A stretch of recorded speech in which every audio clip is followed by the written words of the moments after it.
Hello दोस्तों, कैसे हैं। एक बार फिर आशा करता हूं कि आप लोग अच्छे होंगे। आज मैं कक्षा 10 की गणित पढ़ाने जा रहा हूं, अध्याय 2। इस अध्याय का नाम है बहुपद। बहुपद के अंतर्गत हम लोग एक्सरसाइज वाइज चलेंगे। एक्सरसाइज 2.1 के बारे में आज हम लोग पढ़ेंगे। एक्सरसाइज 2.1 में क्या दिया गया है। तो वैसे कक्षा 9 में आप सभी छात्र ये पढ़ चुके हैं कि बहुपद क्या होता है। बहुपद के बारे में जो भी कक्षा 9 में दिया गया है वो आप लोगों ने पढ़ लिया होगा। वैसे मैं बहुपद को एक बार फिर से परिभाषित कर देता हूँ। चर, अचर और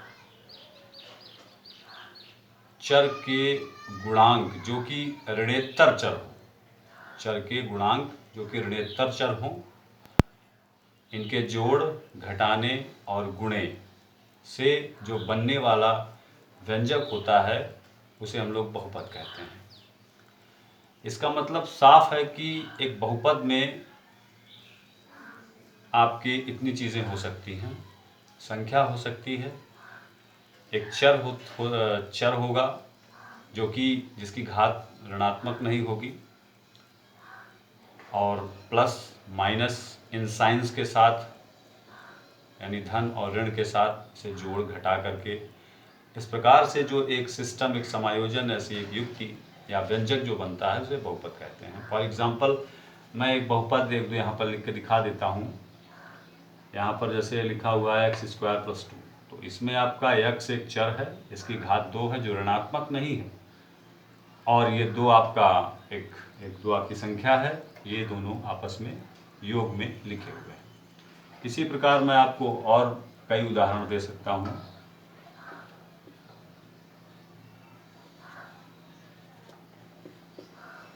प्लस माइनस और ये चर के साथ गुणांक, परंतु देखिए चर के किसी भी घात में माइनस नहीं है। मैंने यही अभी बहुपद की परिभाषा में आपको ये बात बताई है।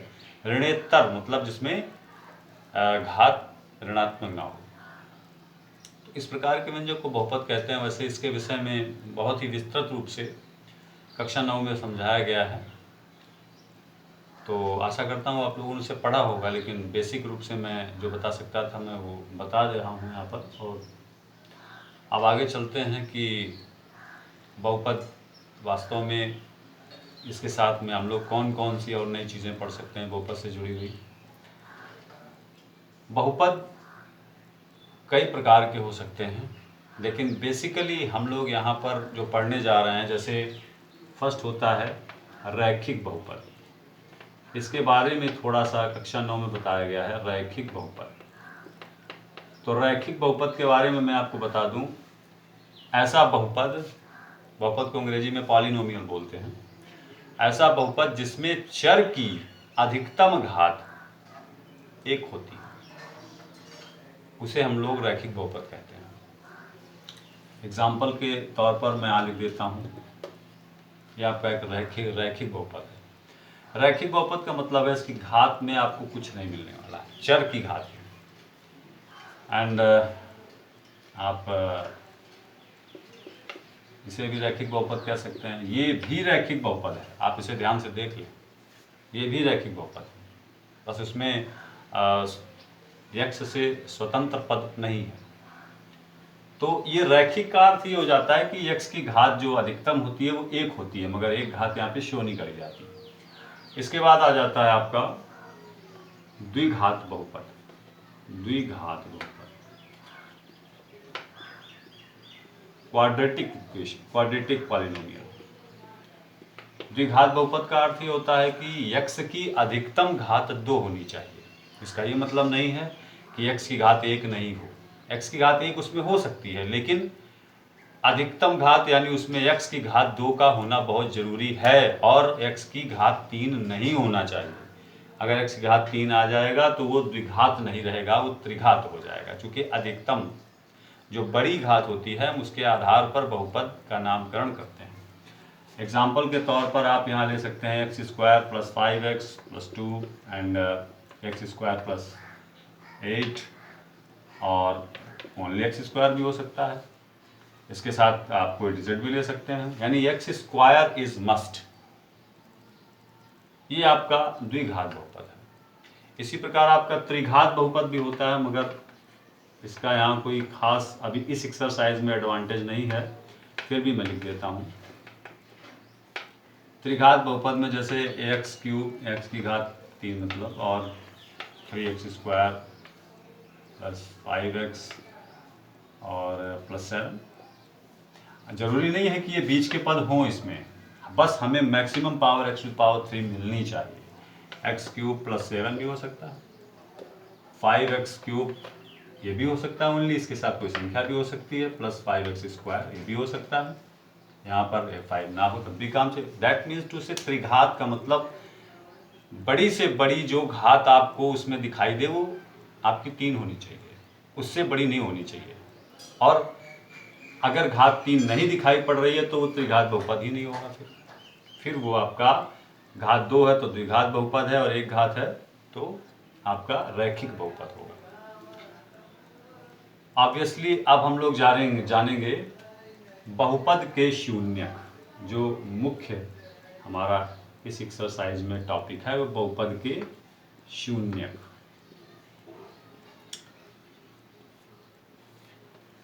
सो गाइज, बहुपद के शून्यक यहाँ पर बिल्कुल साफ है कि बहुपद के शून्यक, बहुपद को आप लोगों ने देख लिया, बहुत सारे एग्जाम्पल यहाँ पे आपके लिए मैंने लिख दिए हुए हैं। बहुपद के शून्यक का अर्थ ये होता है कि चर का आप ऐसा मान रखें, चर का ऐसा मान आप रखें किसी भी बहुपद में, जैसे ये बहुपद है, ये बहुपद है, किसी भी बहुपद में आप x का, चर का मतलब x, जिसकी वैल्यू कभी भी कंफर्म नहीं होती, कंफर्म नहीं होती, हमेशा क्वेश्चन के हिसाब से घटती बढ़ती रहती है, जैसी वैल्यू उसमें रखी जाती है या जैसी वैल्यू से आउटपुट के रूप में निकल के आती है वही उसका मान हो जाता है। तो बहुपद के शून्य का मतलब होता है किसी बहुपद में चर के स्थान पर, मतलब x के स्थान पर ऐसी कोई संख्या रखी जाए कि जिसके रखने के पश्चात उस बहुपद को जब हम हल करें तो हल करने के बाद उसका मान शून्य आ जाए, उस बहुपद का मान शून्य हो जाए। ऐसा मान जो चर के स्थान पर रखने पर बहुपद को शून्य कर देता है वो बहुपद का शून्य कहलाता है। आइए फॉर एग्जांपल मैं आपको यहाँ पर बताता हूँ कुछ, जैसे x प्लस 3। क्या आप बता सकते हैं मुझे कि x प्लस 3 का शून्यक क्या होगा? ये एक बहुपद है का शून्यक, x का कोई ऐसा मान आप यहाँ रख दें कि ये पूरा सॉल्व होकर के शून्य बन जाए। तो फ्रेंड्स, इसके लिए आपको ज़्यादा मेहनत नहीं करनी पड़ेगी। This is a very simple process. कि आप देख रहे होंगे कि अगर यहाँ x की वैल्यू -3 रख दी जाए, यहाँ अगर x की वैल्यू -3 रख दी जाए तो ये पूरा हल होकर के शून्य बन जाएगा। तो इसका मतलब ये हो गया कि -3 और +3 मिलकर के हो जाते हैं शून्य, अर्थात बहुपद को शून्य करने वाला मान x का मान, या कहें आप चर का मान जो होता है उसे बहुपद का शून्य कहते हैं। बहुपद क्या होता है मैं आपको एक रफ मैटर बता देता हूं। बहुपद एक प्रकार का ग्राफीय संकेत होता है। जो बहुपद होता है, प्रत्येक बहुपद का हम एक ग्राफ बना सकते हैं, प्रत्येक बहुपद का। जैसे आप लोगों ने ये ग्राफ्स वगैरह देखे होंगे, तो प्रत्येक बहुपद का एक ग्राफ बनाया जा सकता है। मैं एक रैंडमली एक कोई ग्राफ ले लेता हूँ, मुझे नहीं मालूम, अगर निकाला जाए तो मिल जाएगा, लेकिन अभी फ़िलहाल मैं कंसर्न नहीं हूँ। मैंने एक रैंडमली कोई ग्राफ बना लिया है। तो ये जो ग्राफ है ये किसी न किसी इस तरीके से या इस तरीके किसी न किसी इसी टाइप के बहुपद का ही ये ग्राफ है। तो होता क्या है कि जो ये बहुपद होता है इसको नॉमिनाइज किया जाता है, मतलब इसका एक नाम रखा जाता है। बहुपद का जो नाम होता है उसे कई प्रकार से रख देते हैं लोग, जैसे फंक्शन के रूप में। जैसे मैं इसी को ले लेता हूं तो इसे हम कह सकते हैं एफ एक्स, यानी कि ये एक फलन है, फंक्शन है किसका, एक्स का, है क्या, x+3। तो ये एफ एक्स जो है वो x+3 है, यानी x+3 का नाम हमने क्या रख दिया, एफ एक्स। इसे कुछ लोग y भी बोल देते हैं, y बोल देते नहीं है इसे y, ये y की वैल्यू ही होती है। यानी x और y के बीच में जो ग्राफ बनता है इस y और इस x के बीच में इस फंक्शन का, वो इसी क्वाड्रेंट्स में आपको मिलेगा। तो ये एक प्रकार से कह सकते हैं कि प्रत्येक पॉलिनोमियल का आप ग्राफ बना सकते हैं। तो आप इस पिक्चर को आप चाहें तो स्क्रीनशॉट ले लें, मैं आगे बढ़ रहा हूँ थोड़ा सा। अब बात करते हैं कि बहुपद के जो शून्यक होते हैं, जो आपकी 2.1 एक्सरसाइज है, इसमें मेनली यही है कि ग्राफ को देख करके आपको ये पता लगाना है कि दिए हुए ग्राफ के पॉलिनोमियल में उसके कितने शून्यक होते हैं। तो मैं आपको बता दूं कि कोई भी बहुपद अधिकतम जितनी घात का होता है उसके उतने ही शून्यक होते हैं। जैसे रैखिक बहुपद की अगर जब हम बात करते हैं, ये एक रैखिक बहुपद है, इसमें x की घात 1 है, तो इसमें आपके जो शून्यक हैं x के मान, इसमें जो x के मान निकलते हैं वो 1 निकलेगा, केवल 1 मान निकलेगा, और उसी को शून्यक बोलते हैं। तो जाहिर सी बात है कि रैखिक बहुपद में 1 शून्यक प्राप्त होता है। आपका जो द्विघात बहुपद होता है, चूंकि x की इसमें घात मैक्सिमम 2 होती है, इसलिए इसके आपके 2 शून्यक प्राप्त होंगे। 3 घात में 3 शून्यक प्राप्त होते हैं, 4 घात में 4 शून्यक प्राप्त होते हैं। बट इस एक्सरसाइज में आपको ग्राफ देखना है, और ग्राफ देख करके ये बताना है कि जिस बहुपद का ये ग्राफ बना हुआ है उस बहुपद के कितने शून्यक होंगे। तो एक्सरसाइज को मैंने एक पन्ने में, बिकॉज बुक्स तो अभी अवेलेबल नहीं है, इस लॉकडाउन की अवस्था में शायद बच्चों के पास भी ना हो, तो मैं जिस ग्रुप से जुड़ा हूँ उस ग्रुप पर मैंने इस एक्सरसाइज के लिए पूरा टॉपिक का PDF मैंने डाउनलोड करके आपको सेंड कर दिया है। आप उसकी हेल्प से पढ़ें, और यहाँ पर कुछ क्वेश्चंस दिए गए हैं और उससे आप उस एक्सरसाइज को हल भी करें। जैसे मैं आपको जो आपका पहला 1.1 एक्सरसाइज है, 2.1, उसमें आपको ये दिया गया है कि बहुपद, जो नीचे बहुपदों के ग्राफ दिए गए हैं, निम्न बहुपद ग्राफों के आधार पर बहुपद के शून्यक ज्ञात कीजिए।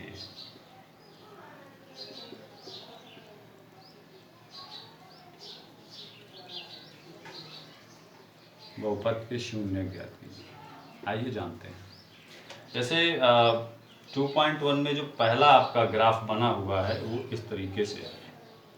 पहला क्वेश्चन है आपका, पहला क्वेश्चन है, आप जानते हैं, मैं आपको बता दूं, ये आपकी x लाइन है और ये आपकी ऊपर की तरफ जाती है और नीचे की तरफ आती है, ये आपकी y लाइन है।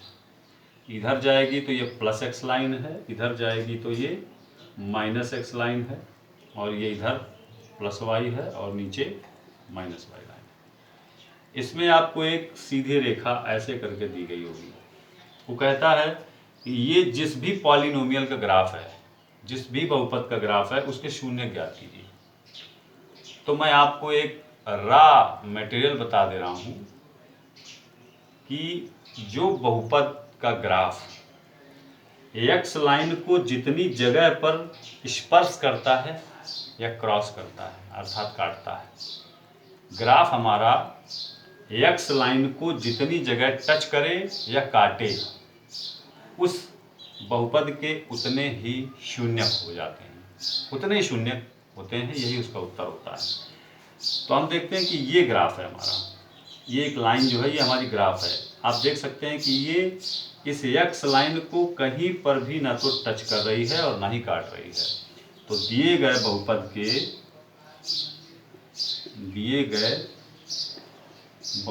के कोई शून्यक नहीं है।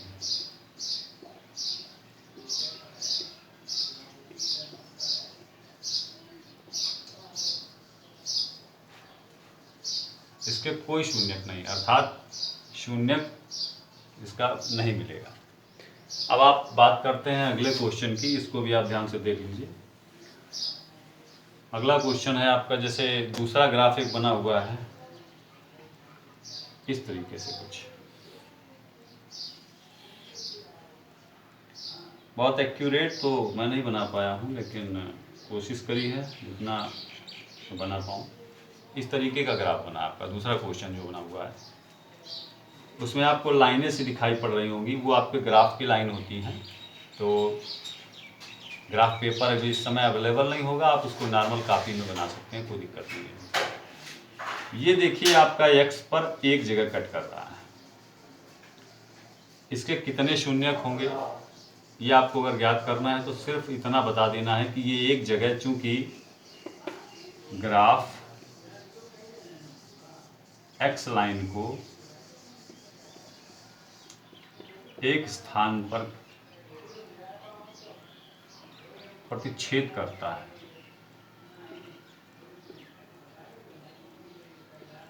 प्रतिच्छेद कर रहा है, तो इसका एक शून्यक होगा।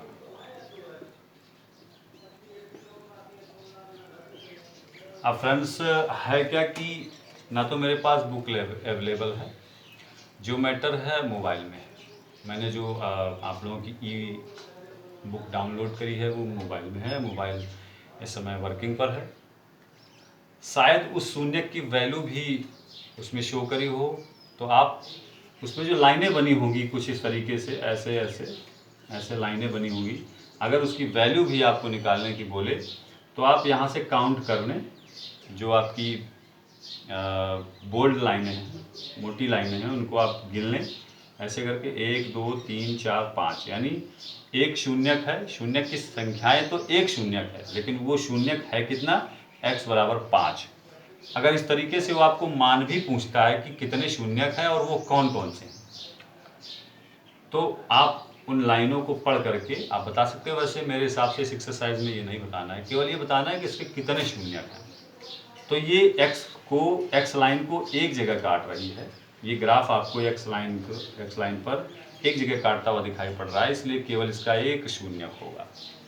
इसी प्रकार से मैं आपको एक एग्जाम्पल और इसमें दिखा देता हूँ, इसके बाद बाकी के क्वेश्चंस को आप लोग सॉल्व करेंगे और मुझे कमेंट करेंगे और अपना सलूशन मुझे दिखाएंगे। एक देखिए ये एग्जाम्पल दिया हुआ है, एग्जाम्पल सॉरी ये आपकी एक्सरसाइज का क्वेश्चन है। इसमें कितने शून्यक हैं, मैंने बताया है ग्राफ आपका एक्स लाइन को जितनी जगह काटता है उसके उतने ही शून्यक हैं, 1 2 3। दिए हुए बहुपद के, ये बहुपद का एक ग्राफ है, ये बहुपद के ग्राफ का निरूपीकरण है, तो इसे आप बहुपद का ग्राफ कह सकते हैं। बहुपद के ग्राफ में 1 2 3 शून्यक प्राप्त होते हैं, 3 शून्यक हैं। फिनिश। इसके बाद लास्ट में एक और बता देता हूँ, जिससे आप जो टच करने वाला इसमें एक उदाहरण दिया गया है, मैं इसको भी आपको समझा देता हूँ। फाइनली एक लास्ट वाला है, इसे मैं बताना चाहूँगा। ऐसे करके यूँ काटा है, ऐसे करके यहाँ पे टच करता है और ऐसे ऊपर चला जाता है और फिर ऐसे टच करके ऊपर चला जाता है। तो टच करे या क्रॉस करे हमारे लिए सेम बात है। ये बहुपद हमारा 1 2 3, ये बहुपद भी हमारा आपका 1 2 3 जगह क्रॉस कर रहा है या टच कर रहा है, तो इसके 3 शून्यक होंगे, 3 शून्यक होंगे। इस प्रकार से आप एक्सरसाइज 2.1 को लगा सकते हैं। ये आपकी 2.1 एक्सरसाइज है। ये कक्षा 10 के गणित के अध्याय 2 की 2.1 एक्सरसाइज के जो क्वेश्चंस हैं मैं उनके आंसर आपको दे रहा था। जो भी अब इसमें शायद 2 क्वेश्चन और बचते हैं, इन्हें आप लोग प्रैक्टिस करिए। आप अपने मन से भी इस तरीके की कई ग्राफ बना सकते हैं, उनके शून्य पता कर सकते हैं कितने हैं। तो आशा करता हूँ कि आप लोगों ने इससे कुछ सीखा होगा। आप घर पर बैठ के इसका अध्ययन करेंगे। और नेक्स्ट टॉपिक जो हमारा होगा, अगला टॉपिक, तो अगला टॉपिक जो हमारा है वो हम लोग बात करेंगे 2.2 पर। 2.2 एक्सरसाइज को हम लोग नेक्स्ट टॉपिक में पढ़ेंगे। इसी के साथ मैं कक्षा को समाप्त करता हूँ। आशा करता हूँ कि एक बार फिर से आप लोग इस एक्सरसाइज को बहुत अच्छे से पढ़ेंगे और घर में प्रैक्टिस करेंगे। धन्यवाद।